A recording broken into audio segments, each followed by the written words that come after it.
In this episode, we're going to focus on our TTX complete front end coverage for the 12th and 13th generation of Ford F-150.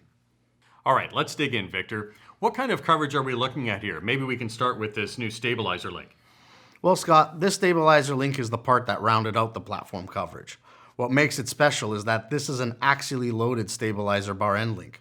A stabilizer bar link that is axially loaded is prone to push and pull forces, unlike the radial or swing forces a typical stabilizer bar end link is subjected to. This is a new design for the TTX lineup and includes all the benefits and features you would expect from a TTX part. All right, so let's move on to the ball joint. Tell me about the features and benefits with that piece. How is it upgraded and what can we expect from it? Well, this TTX part is loaded with upgrades, Scott.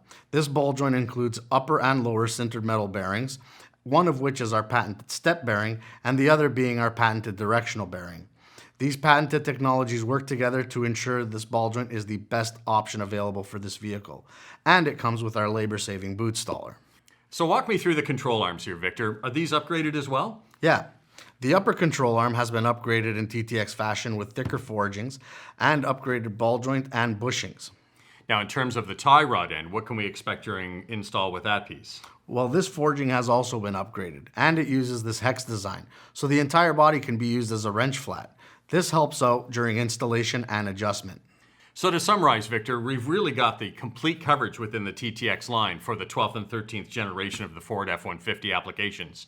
From the stabilizer links to the ball joints to tie rod ends, the control arms as well. It looks like we're all covered. It's really one-stop shopping for your front end repairs.